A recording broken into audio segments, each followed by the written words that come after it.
Hello, ladies and gentlemen, crypto deep divers. Welcome back to Weekly Crypto. Today, I'm going to talk about QE, the quantitative easing. Also, I will touch on the coronavirus as well. So before we get into that, make sure you subscribe to my channel so you don't miss out the upcoming videos. Also, you can follow me on Twitter, library.tv, and as well as Patreon as well. So Patreon, I post a video about how you can choose a face mask and where to buy a face mask. Also, who is patient zero? That's of course a patient zero in Wuhan coronavirus. And where to buy gold and silver, and also essential vitamins for preparing the coronavirus. If you're interested, you can join my Patreon group. Let's talk about the QE. So of course, right now with the coronavirus outbreak, and right now 19 millions of Americans basically locked down at home, and of course it affects a lot of business, and 51% of the small business owner did not believe that they could survive for longer than 3 months during this pandemic. And of course, the Federal Reserve of course continue to do they have an open balance sheet, basically quantitative easing, and they can print whatever they want. Since the 2008 financial crisis, they already print tons and tons of money. Basically, the Federal Reserve buy the long-term financial asset, and then in turn they will hold this financial security in their balance sheet, right? And in theory, that could the money can go directly to the economy and then also lower the long-term borrowing costs. But the thing is, those money do not really go to the economy. Basically, a lot of money just go to the big bank, big business, right? And of course, the big corporations, they utilize this easy money policy. They buy back their own stock. They pump up their own stock price really high. Of course, the CEO of those company, of course, benefit from this QE because they get very cheap money and pump up the price, stock buyback, and then they can profit from those stock, right? And since 2008, there's a QE1. The Fed begin to open market purchase long-term security. That was about 1.25 trillion mortgage-backed security. So if you still remember the 2008 financial crisis, mostly because of the housing bubble. And also, they also involved the purchase of 600 billion in the long-term treasury security. And QE3, they basically purchased the mortgage-backed security and long-term security treasury at a rate of 40 billion per month. And QE4 is basically right now. I think they have a credit default. The opens credit. There's another operation twist in somewhere in here before that. And of course, they want to deleveraging, and they want to do tightening. Instead of easing, right, quantitative tightening back in 2019, and they want to do 10 billion per month reduction of the balance sheet, and then gradually increase to 50 billion per month. But when they do the tightening, what happened to the stock market? The S&P go downhill, so they have to once again go back to QE mode again, right? At the end of 2019, basically they do a QE. And the Fed returned to quantitative easing, injecting 1.5 trillion into the economy through repurchase agreement, the repo market, and the short-term lending. So the thing is, like with those QE, this is a relatively new and controversial policy, and there's no long-term study on that. And the more you do it, the more it's like a marginal diminishing return. If you study economy, you know what I'm talking about. That means the first time you do it, you can see the effect is pretty high. But then the second or third time, or the fourth time doing it, the effect is getting less and less. So you get you basically less result as you do more and more of it. So you don't get the bank get the money. Let's see. So basically, they want to increase the money supply, lower interest rate, and of course, in turn, stimulates the business investment and consumer spending. But right now, the interest rate is pretty low already. And this QE policy, the effect effectiveness is probably diminishing, right? If you have already have almost zero, the interest rate is close to zero. So I don't think QE will have a further impact to the economy. And that the thing is, the QE has been done like for the decades. So in return, the stock market, all this money go to institution, and the institution buy the stock, and also buy pumping up the real estate market, and that's all they did for the last decade, right? And of course, there's a lot of a lot of the areas, the housing prices has been more than skyrocketing. For example, in the state of California, in the state of New York, and the thing is, the housing price basically is decoupling with the income. Basically, an income that they make, they cannot even afford to buy a house. So this, I mean, because of the easy money policy, all this money, going to the stock market and the real estate. So that is pumping up the price. So basically, they want to increase the money supply and decrease the supply of long-term, decreasing the supply of long-term asset. And this will put upward pressure of the asset price. Well, yeah, because you have so much money supply, right? And of course, they will decrease their yield. And QE right now is, if you look at the QE in Japan back in 2000, and they are printing money like crazy because since 2000, and basically a lost decade. They're talking about the Japanese economy is basically a lost decade, even though they're printing the QE like crazy. I don't think it's working. I mean, look at the Japanese economy; it has been still in a recession because not only because of that, also because of the demographic. The demographic, the population is pretty getting to more elderly populations rather than younger population. And in the economy, you need the for example, for the social security, you need the younger people who come out to work and support the elderly, right? And otherwise, if the majority of your populations is mostly elderly or middle-aged group, then it may not be good for the economy. And the birth rate is pretty low in Japan anyway, so that's another problem as well. And the Japanese society is pretty they don't like immigration, so that's why most of the I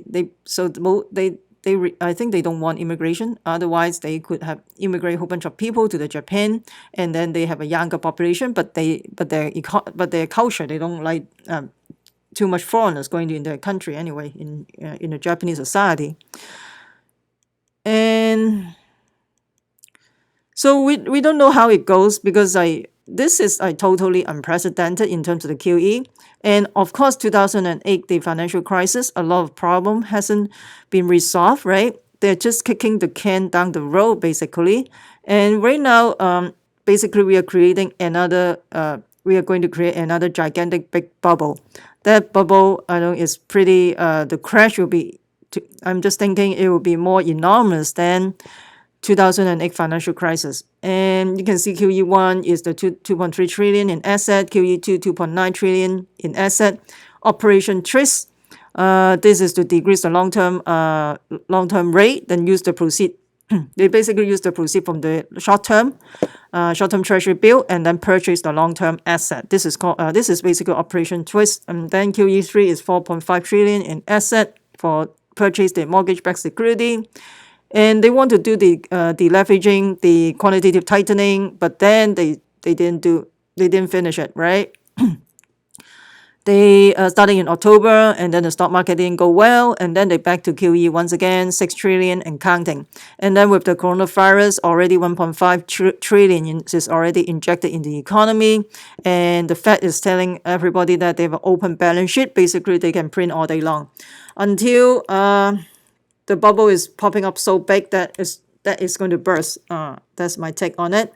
I'm not sure. Let me know what you think about this the Fed balance sheet, and I would love to hear from you.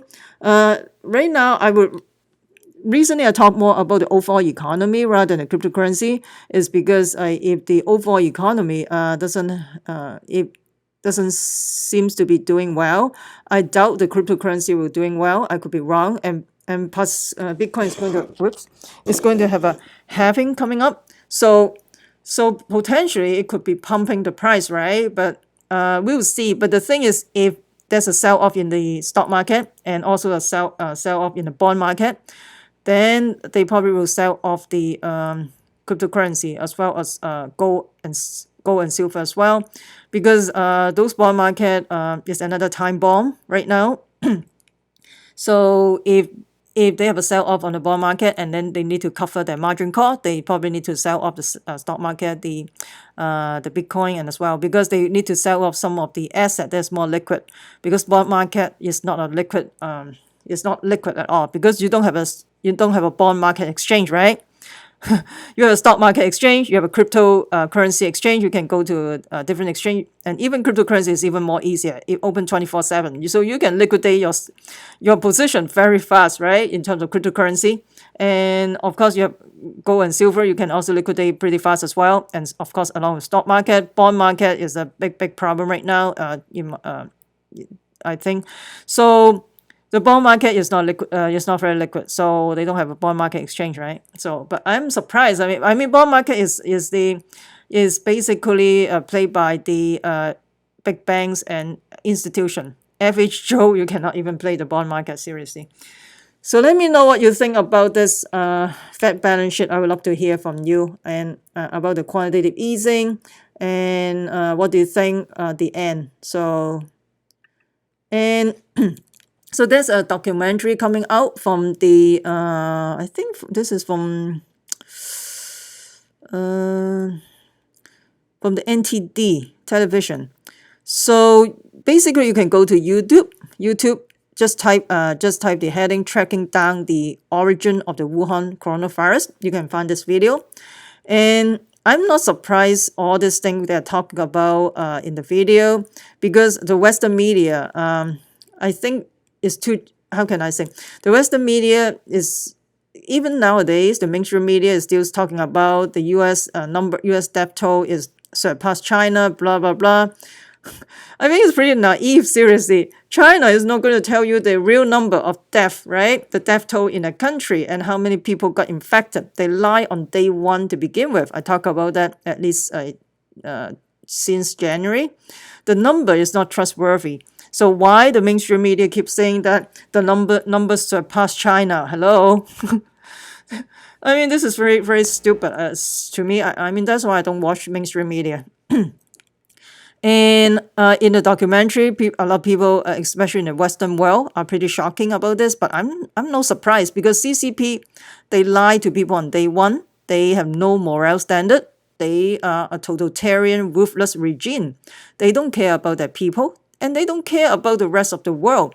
All they care about is their power, is to continue to have their power, the money.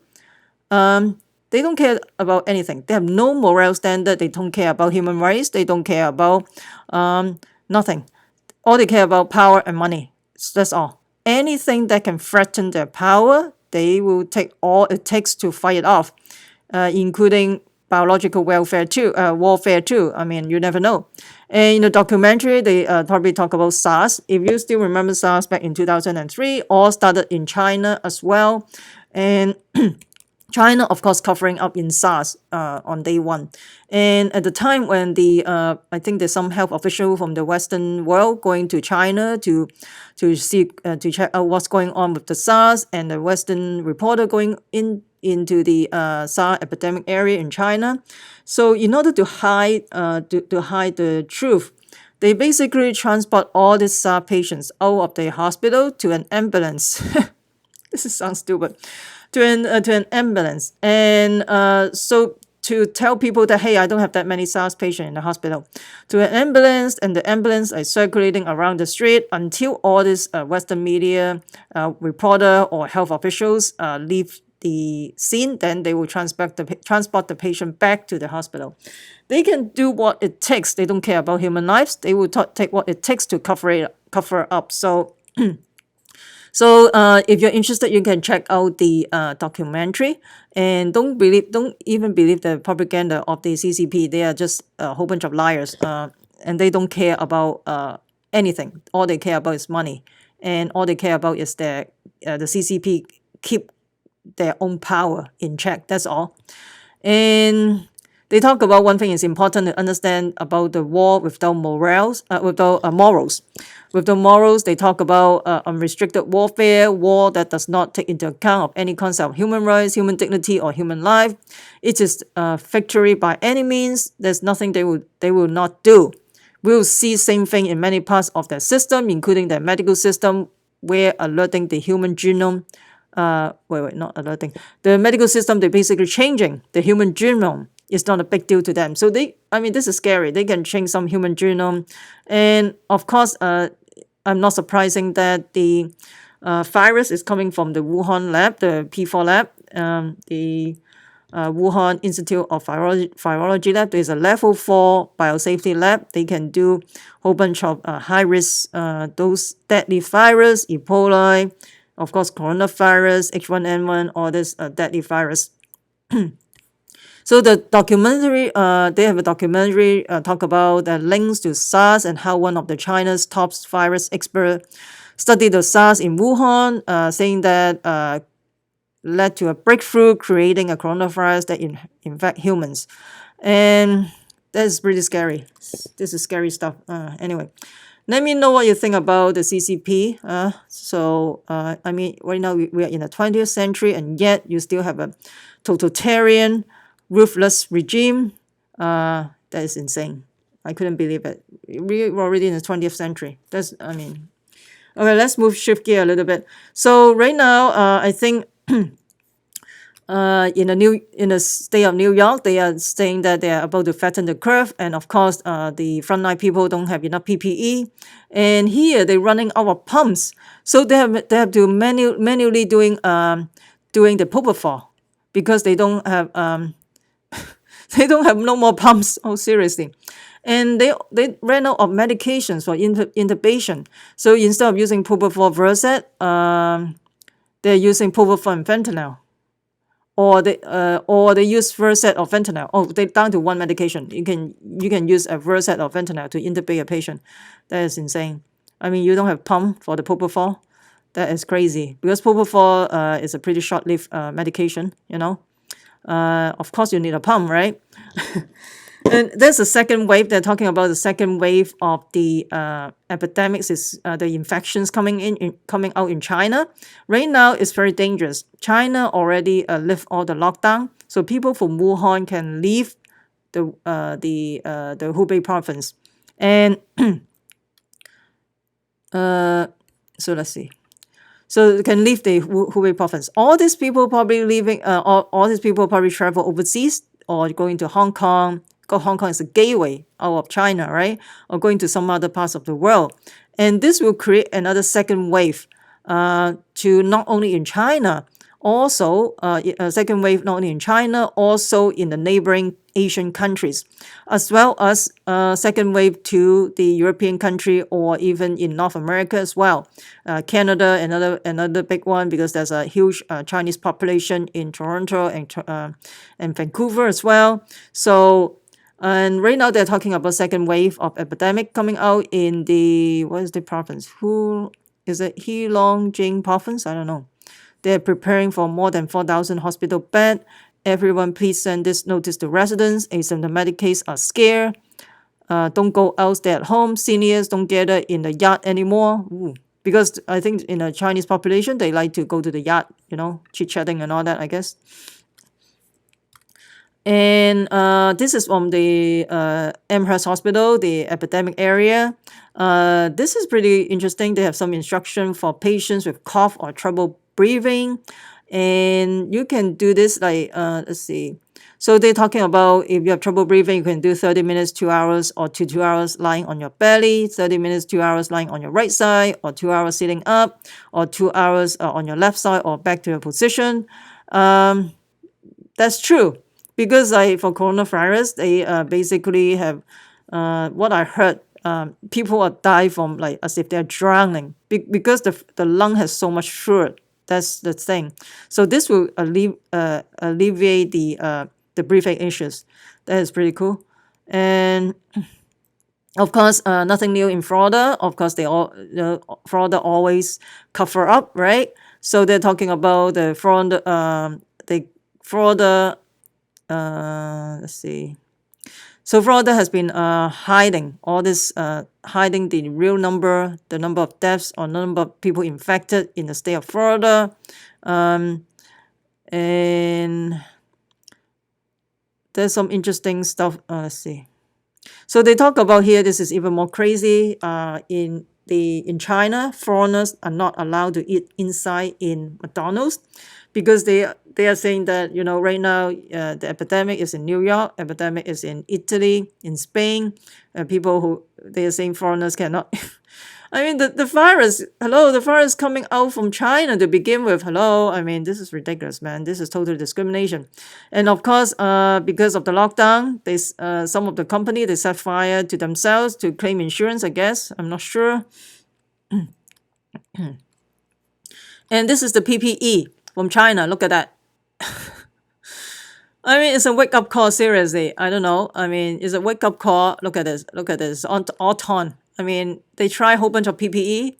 This is coming out from China. I mean, are you seriously? Are you going to risk your life to use this PPE? I mean, must as well don't wear it, right? You can see when they wear it, it's just broken apart. It is just insane. I don't know which country is. Look at this. Look at this. Look at this. Oh goodness, man. Oh my goodness. And interestingly, in Thailand, even a small baby have their own face shield, the PPE. That's interesting. And yet the frontline healthcare worker in the US have nothing. And this is a warship. I think is in China. They have some type of fire in the shipyard in Shanghai. I don't know what's going on. There's a lot of things coming out from China. Always something weird. And in Korea, you can look at this. They have you can do the swab. See? In Korea, they're pretty good. You can do a swab, like this. So without exposing the healthcare worker, look at that, See? This is pretty cool. It's like a telephone booth or something like that. And then you don't have to expose yourself, I mean, Korea is pretty innovative, compared to the US. I mean, US should learn from the Asian countries. I mean, like Taiwan, Korea, those countries are pretty, I mean, they are pretty innovative. I mean, and I wish we can work from home, right? This is work from home. And I don't know, is there another bird flu coming up, H5N1 coming up? I'm not sure what's going on with this in China. I mean, there's a whole bunch of creepy stuff. And of course, people talk about the mass grave, like in China, not in China. This is in New York, actually. This is like, I feel so bad, There's a mass grave. You probably saw that in TV. I don't want to talk about it anymore. This is insane. I don't know. This is horrible. The mass grave in the Bronx. They dig out the whole big area. They bury those people that is not claimed in the mall. They have to do a mass grave in Bronx area. This is insane. But anyway, so let me know what you think about all this. I would love to hear from you. If you find this video helpful, smash the like button, subscribe to my channel. Also share with your friends. Make sure you subscribe so you don't miss out the upcoming videos. Also hit the notification bell so some of the video may be time sensitive. And remember, crypto deep divers, we the people take control of our money. Stay wise, stay safe, peace. Oh, make sure you comment below. That will help my ranking in YouTube and also answer your questions as well.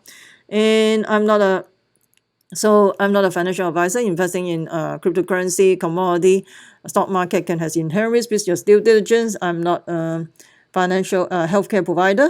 And if you have any questions or concerns about coronavirus, please talk to your doctors.